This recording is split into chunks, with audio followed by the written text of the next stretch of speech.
Hi. How are you? Good. How are you? Good. What are you doing? What is this? I'm just talking to AI researchers. The idea was that we often sort of interact with AI researchers in the context of their work and AI and technology. And it's sometimes easy to forget that these are They're all human. just exactly that these are all just people. It reminds me of like the Humans of New York series, or is it like Yeah, with the yeah, poster? Do you yeah. know? Is that how you called it? Yeah, it's so interesting. Yeah, yeah. So what I have is a whole bunch of questions, and so some of it might feel a little bit like a rapid fire round, but some of them, not everything. Some of it is light and might not need a lot of thought. Some of it might need more thought, in which case you're Mm. welcome to pause and think about it. If you want to skip a question, that's completely fine.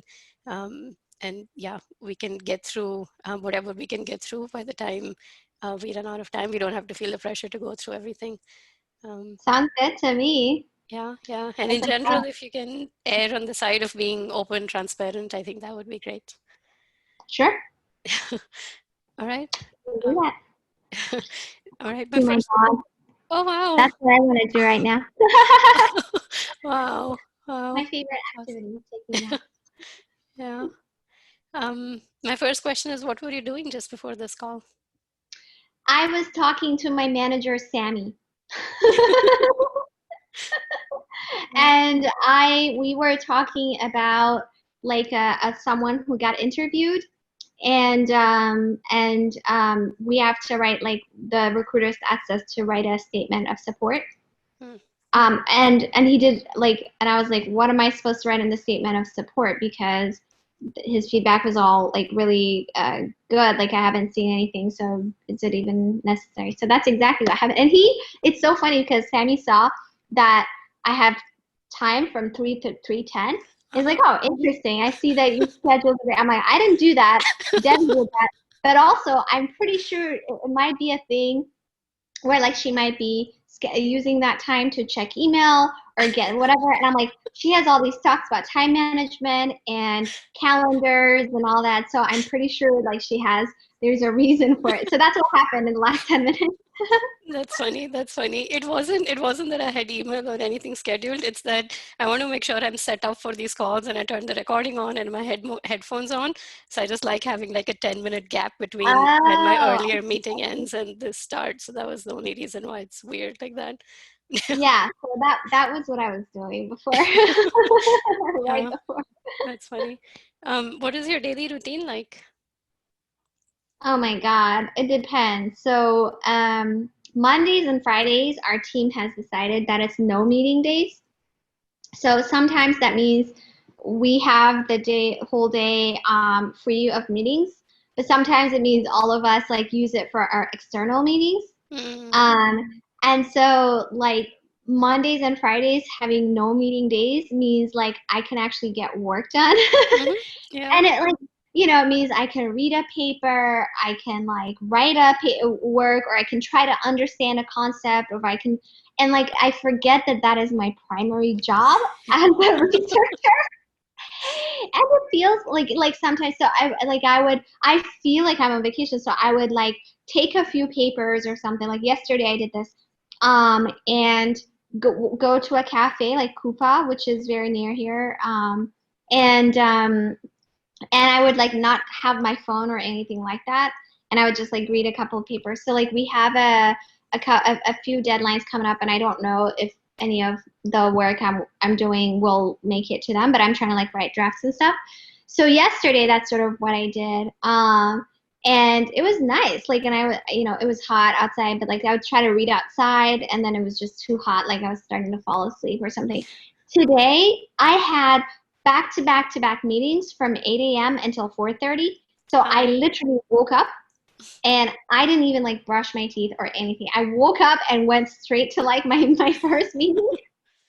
And then in one of my meetings with Emily Denton, I was like, okay, I gotta have my coffee. So I was making my coffee and stuff, and then I realized that I was putting milk into my coffee, and I realized my milk had gone bad. oh no. But then I didn't have time in any of my meetings to go get milk from somewhere.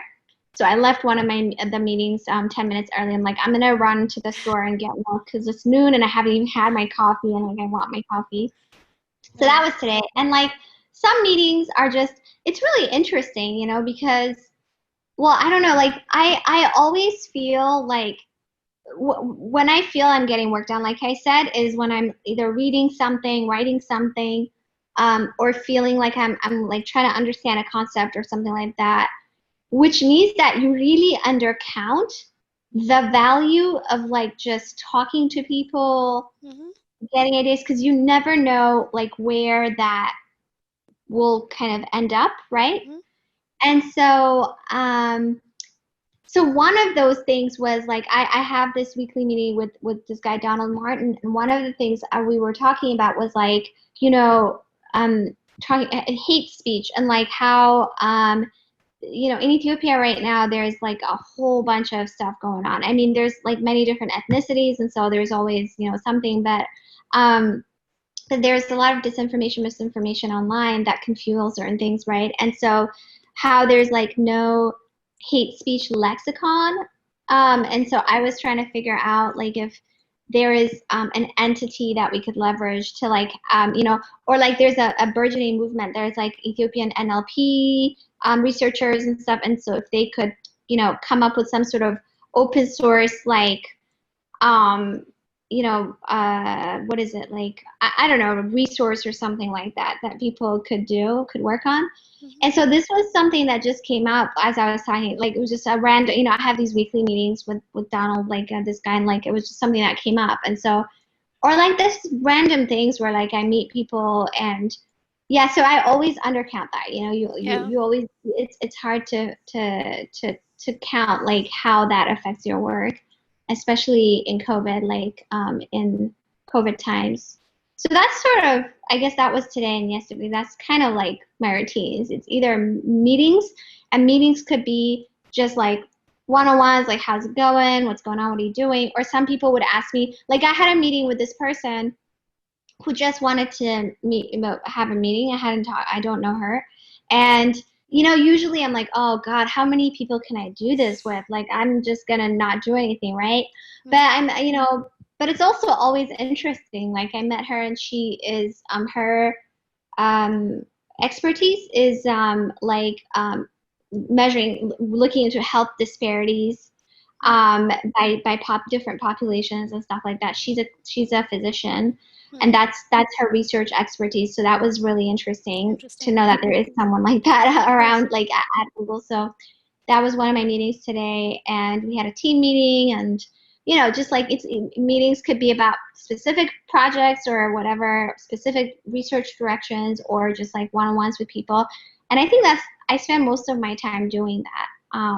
And then I really like my no meeting days to the point that like I might feel like I'm on vacation. I might not get work done because I like someone said I am the most extroverted introvert they know. And I feel like maybe that's the good description because when I'm around people, I'm basically like an extrovert. Like I talk to people a lot. I like, you know, talking to people. I like learning about people or whatever.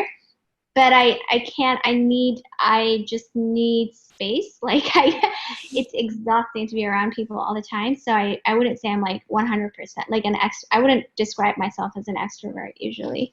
Mm-hmm. So Interesting. yeah, so that's kind of my routine. Yeah. Yeah. And what's the favorite part of your day usually? So the reason it was so hard for me that I didn't have milk, that my milk was bad, was because I need to have a latte or whatever equivalent is coffee with milk in the morning. I just need to have that. If I don't have that, it's a problem. I just don't feel like I've woken up. I don't even need to have breakfast, honestly. I just need to have a cup with coffee, and my dog is like sleeping and kind of yeah, just having drinks, I guess. Yeah, like I need to have a cup with coffee and milk. And in general, like when I don't have a lot of meetings early in the morning, I like kind of taking that time to like drink coffee and like read some stuff or whatever. Mm. So that's my favorite sort of, yeah, like that's my favorite part. Yeah. is just kind of having my coffee and kind of like reading some stuff or whatever, something Yeah. like that. Yeah. So what is your least favorite part? My least favorite part is when I have way too many meetings.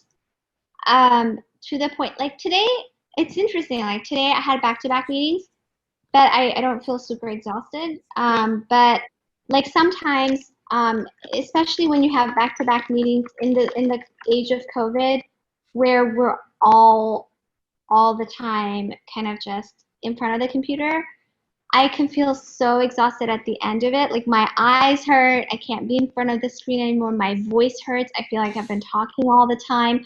I don't really know. Like, so I don't, so like when I look at my day and then it's going to be like, oh my God, 8 to 5 or 7 weeks, it's not great. But the thing is, I prefer to have some days like that. And then because it's hard for me to get anything done in between like Mm-hmm. 20 minutes and stuff anyway. So like Yeah. might as well have a 30-minute meeting, at that time. Mm-hmm. Um, I'm not as good. I mean, I try to, or like the days when all I do is spend um, just answering email. And so for the last 3 hours, 4 hours, I've just been answering email. That's really what I've been doing. And it's because, maybe I've been super behind on email, like I haven't answered some emails, I have answered other ones. So every couple of weeks I might be super, super backlogged and I just feel like I need to like kind of answer people or whatever. That feeling, I don't like that feeling of being super backlogged or I haven't answered this or that. So those kinds of things are. It's interesting. Like a lot of people, I forget what your tips were, but some people say that you should allot a certain amount of time for email, like 1 hour a day or something like that. Mm. And I find that it's much easier for me to like do email as I go or something, and then maybe I have a few I haven't answered at the end of the day, and then I'll do that. Mm-hmm. Rather than like when I allot like 2 hours for email or something, I don't know. I don't like that. Like it just makes me feel like, oh my God, I just spent like all this time just sitting and answering emails. That's it. Yeah. Um, Yeah. yeah, these are just my least favorite things in general. Yeah. Yeah. Do you struggle with procrastination? Absolutely. I mean, I feel maybe I'm getting better now. Oh my God, when I don't like doing something. Okay, so what's the hardest thing for me about research in general? I think there's different parts of research, right? There's like starting a thing, a project, and then getting it from the start to an ongoing project. Mm-hmm. Just an ongoing thing where like there's this problem you have to work there's this execution thing you have to do, there's this whatever. That's the hardest thing for me. I don't understand, like, and then there's like from that to like milestones, right? Maybe you need to wrap up this phase, you can have this paper. This beginning phase for some reason is, I feel, the hardest for it takes the longest for me. Mm. There's some people I met who say that it's the final phase, maybe like there's a lot of brainstorming that goes, and then yeah, so that's the hardest thing for me. And then procrastination. I mean, I'm just trying to think of. So I think right now, like we're writing papers, and a lot of times people want to have like I'm like, let's write down what we already have, what we already know, because I think maybe I'm getting too old or something. I just can't handle the stress anymore. Like I can't do it. I just I want to see just words on a paper. They might not make sense. It might be a bunch of X's everywhere, not ideas. The words on a paper just so I feel like we have something and I can iterate on it. Not ideas, not more experiments right now. I just want to like figure out how we can wrap up what we have. So I don't feel like I no longer have the drive or like the adrenaline or something to just like, oh, let's do this one last. No, it's gonna be much better if we have this one more thing. No, let's do the next deadline, man. Like I can't do this. Yeah. Um, so in that sense, I might have gotten better.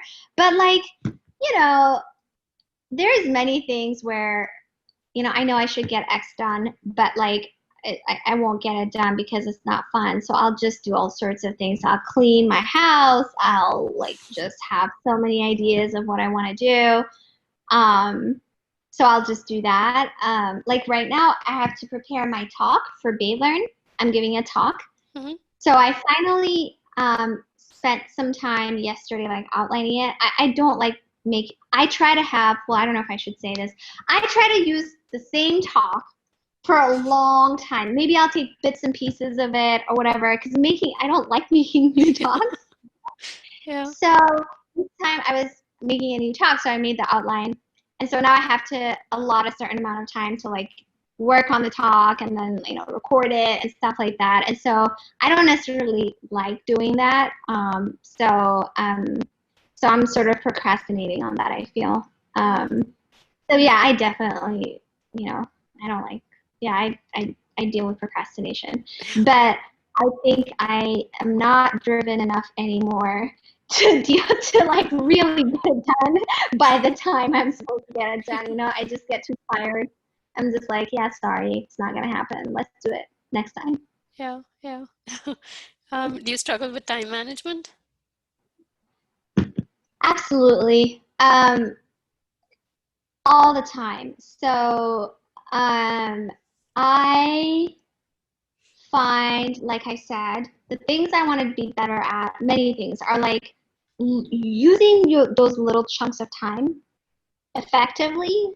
There's some 30 minutes, honestly, if you just get into it, there's stuff you can do, right? Like you can answer a few emails, maybe stuff that doesn't take that much time. You can maybe read a certain amount of something. I don't know. So I want to be better at that.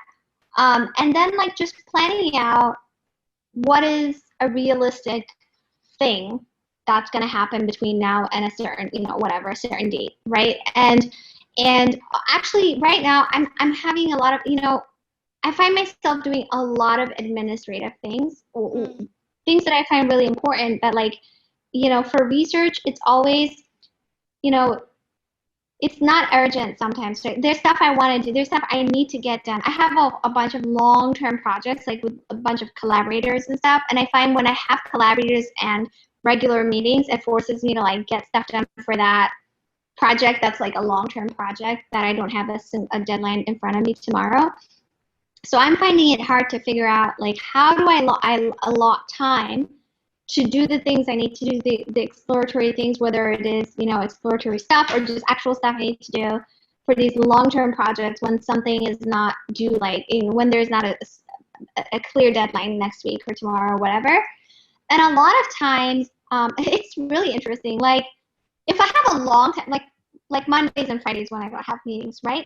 Sometimes I'll really get stuff done and, like I'll just, I read this, I wrote that, whatever.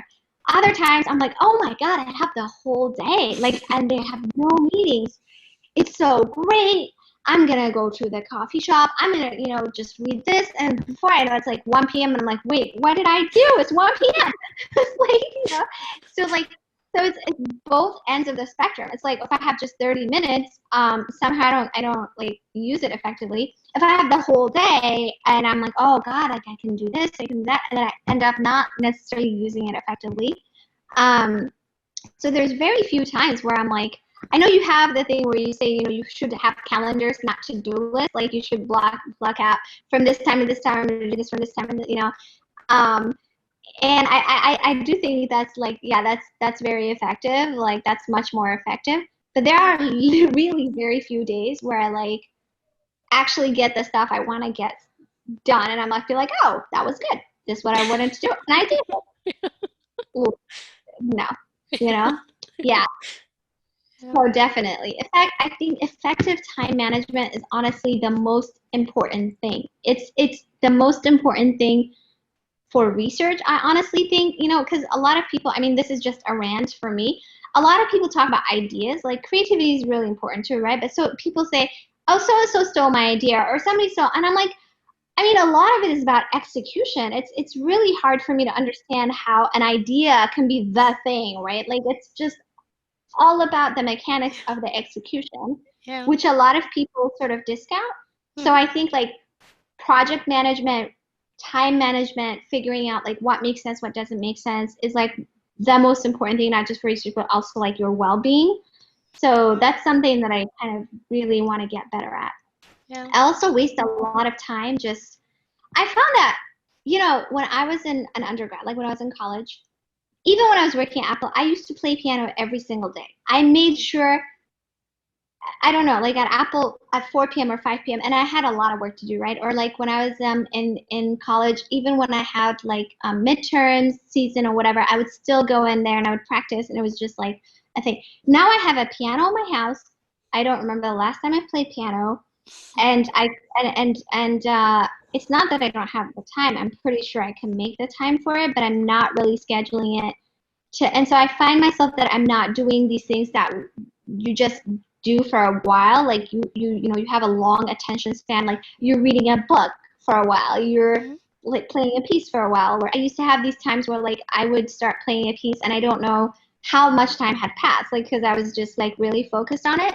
Mm-hmm. And I now I'm way too distracted. Like I'm on Twitter, or I see this thing, or I see this article, and I see this other article, and I just like I feel like I'm much more scattered, like in terms of my like I'm much more scattered brain, you know? Mm. Yeah. Yeah. Yeah. Yeah. Um, if I were to ask your friends what is Timnit like, what do you think would be three adjectives they'd use?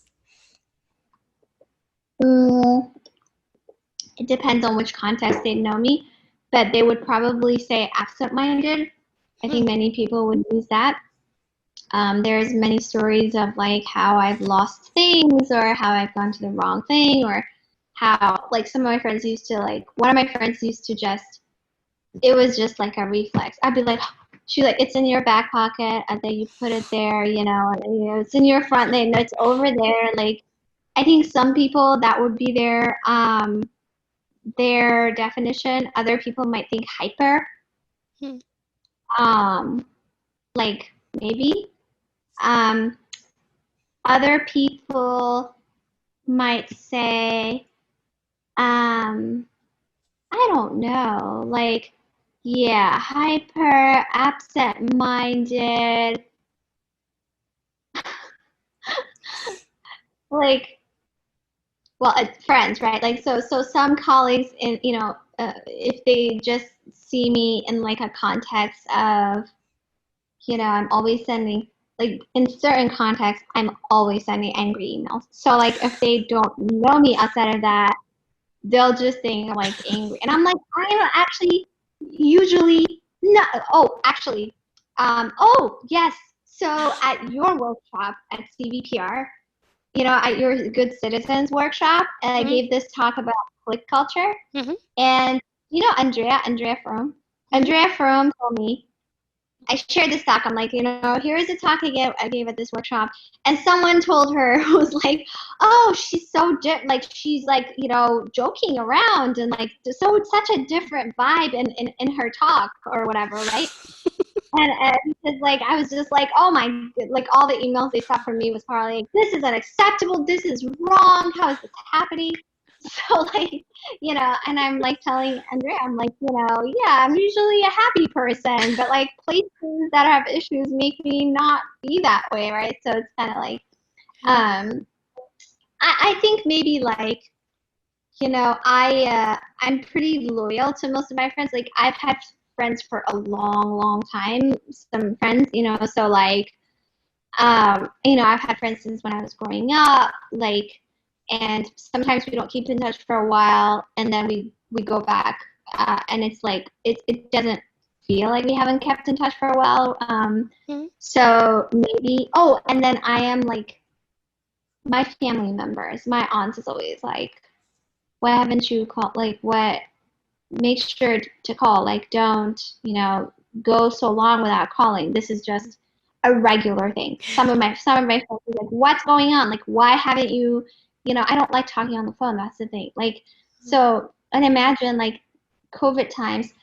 We're in Zoom all day, and then to hang out with friends, you also have to do Zoom. Oh my God, it's just so hard. So that is also probably something they talk about. They would say like, I'm not the best at like, scheduling, keeping in touch.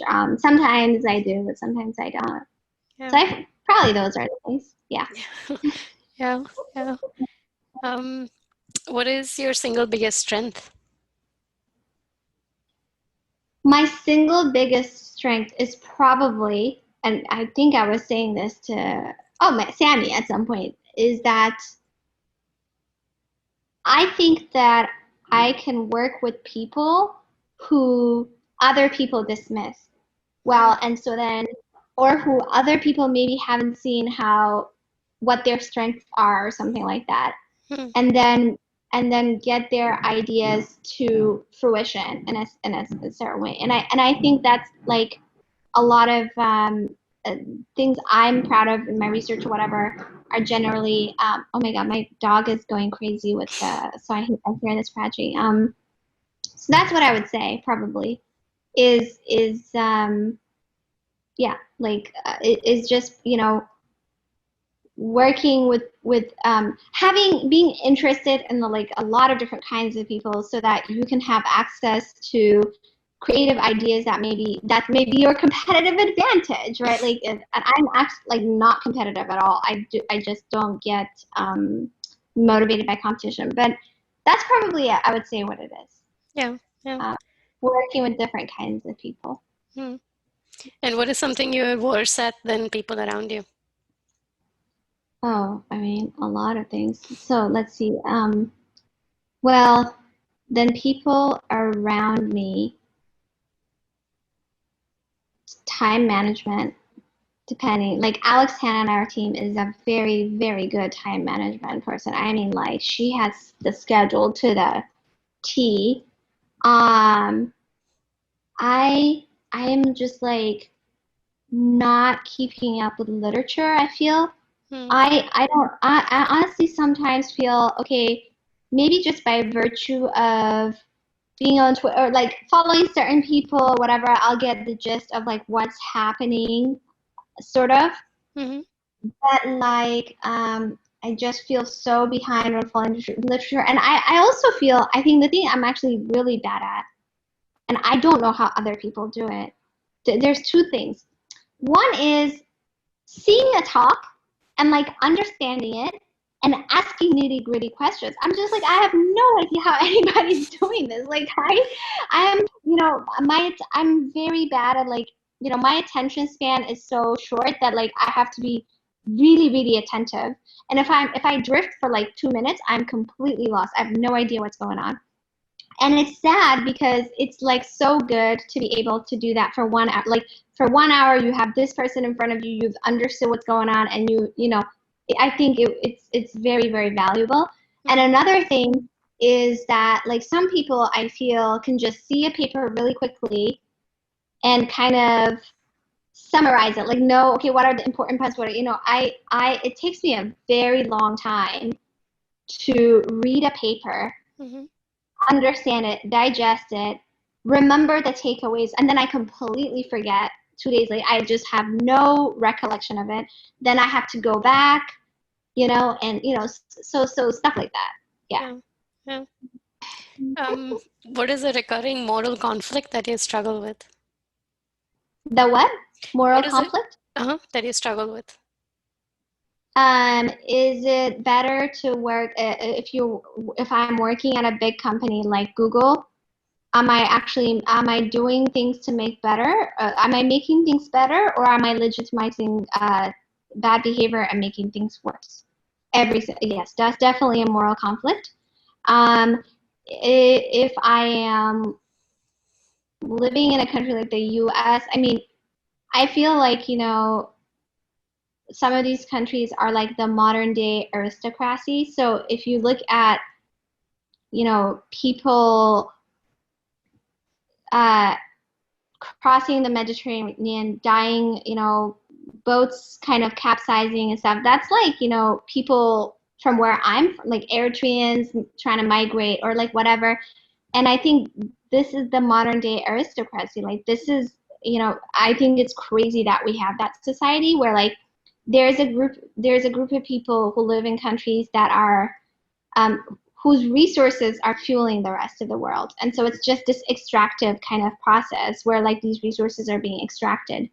And those people are not really benefiting from this relationship at all, and then they kind of die like trying to get to these places, right? Like, so, again, like, so living in a place like the US where we basically fled persecution to come here with my family, I always wonder, it's like, am I perpetuating all of these issues in the world, or am I like, yeah, helping in any way? Yeah, so those kinds of things. Yeah. Yeah, yeah. Do you recall an instance where you distinctly sort of felt privileged? Felt like I was privileged. Mhm. Um, well, there's been many of these instances. I'm just trying to think of a single instance. Like, anytime I talk to, for example, like, well, let me think. Well, I mean, right now in this time, you know, I have friends who have lost their jobs. I have friends who, are artists, and like they don't know when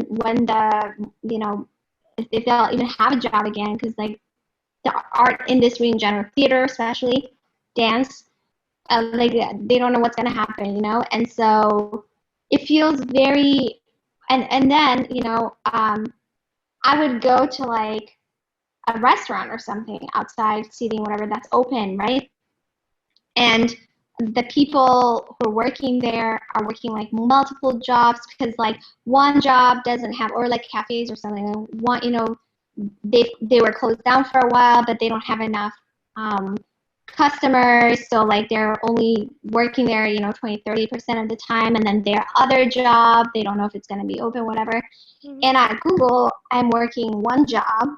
I have had no change in, like, I'm still getting paid the same. I'm spending less money out because I'm not, and so now when I go and I'm like, talking to people like this, it just feels extremely unfair. um just that like disparity of how I'm dealing with things, versus other people, feels unfair. And also, I have a place with a yard right now, and like, and multiple rooms. I don't have kids. And that just feels like a huge luxury right now, and so, yeah, so those are some of the things that come to mind Yeah, at the moment. yeah, yeah. What are you insecure about? What do I feel insecure about? Um, well, I feel insecure about my ability to replicate some successes that I've had in the past. Hmm. Um, so, for example, I feel like in 2018, or 2019, there was a string of works. Like, I was working with Joy, whose master's thesis was this paper called Gender Shades, which I didn't even think we were going to publish a paper out of it. Like, I was just advising her on a master's thesis. It became this huge thing. And then, like, I had this idea about it's a simple idea about like associating data sets with things that are called like data sheets, because of in electronics we have data sheets. And a similar thing, Meg Mitchell had this idea of models, and I feel like I have gotten a lot of recognition for this work.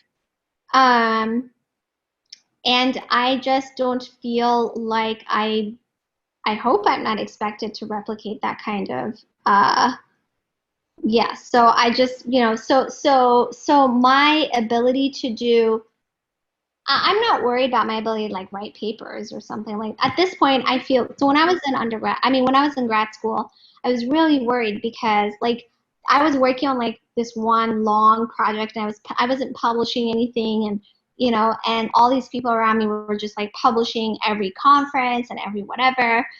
And so I was just like, oh my God, like, am I gonna even publish a paper at like any of these places? So like right now, I'm not worried about that. I'm more worried about like, oh, okay, like, so am I gonna do like impactful research? Also, am I just gonna try to publish papers for the sake of publishing papers, just to like make sure I'm still on the, like, you know, those kinds of things, like, um, yeah, or like, am I gonna have a peer pressure to do one thing or another? And is that really the thing that I think is important? So yeah, like this ability to sort of, live up to maybe expectations or something like that is something I feel very insecure about. Hmm. Hmm. Yeah. Um, do you or have you felt like an imposter? I have always felt like that except for right now, which is very interesting. I'm always wondering like why that's the case. Hmm. I think the first time ever that I didn't feel like that was when I joined Microsoft Research as a postdoc. Hmm. And I was trying to figure out why that's the case. And I really think it's because the people around me valued everything I bring to the table. Hmm. As in, like, it wasn't like, oh, it wasn't like if I don't know this one thing that it's a problem, or if I don't know these two things. Like, it just, there were things about me that I felt that they valued. So I think that helped. Because it's weird, like, I haven't felt like an imposter in the last 2 years.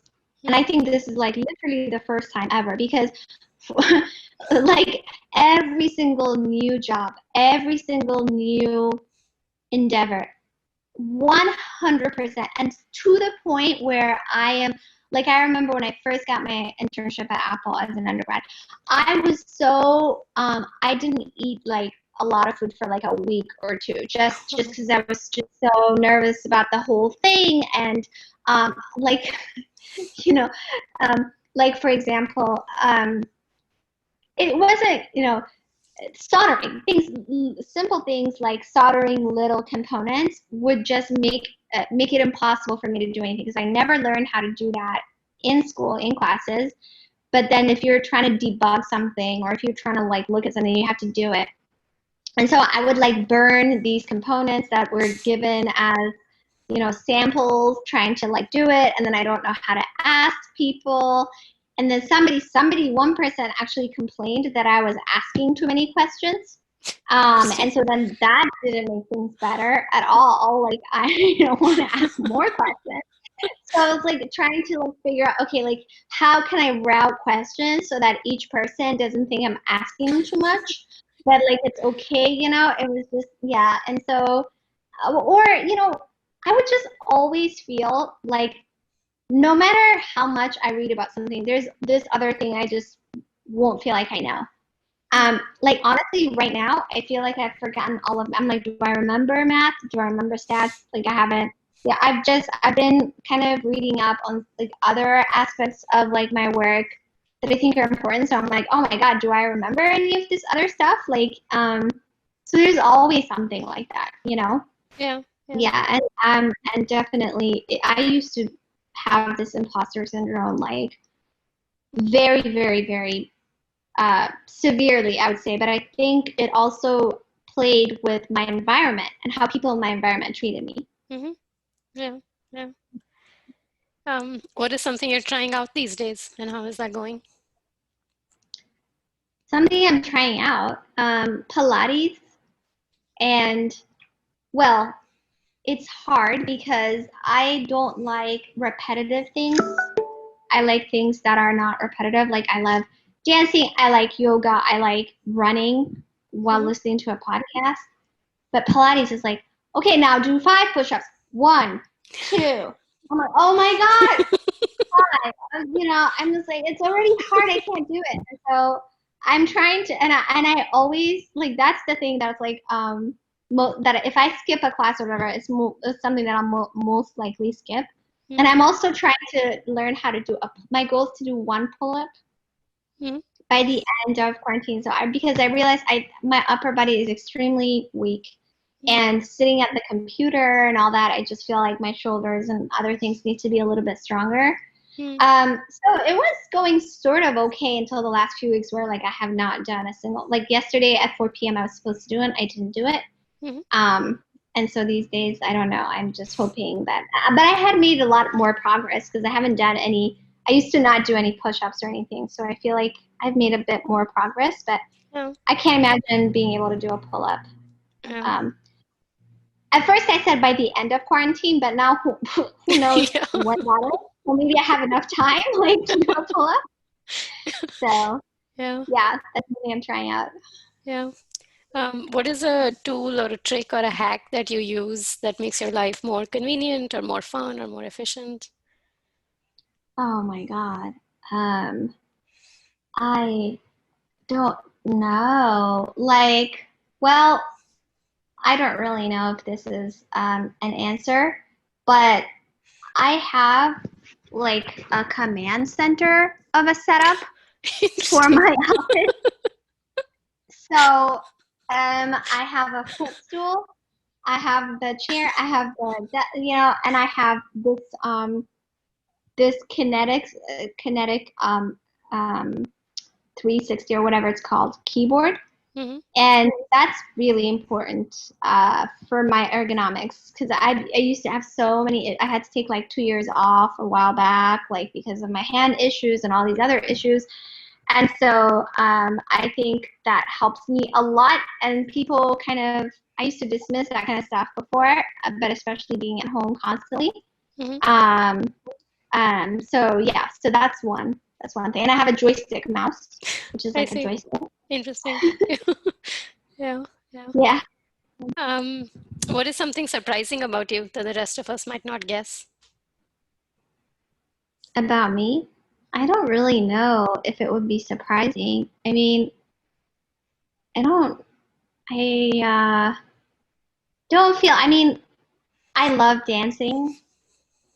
It's my favorite thing to do.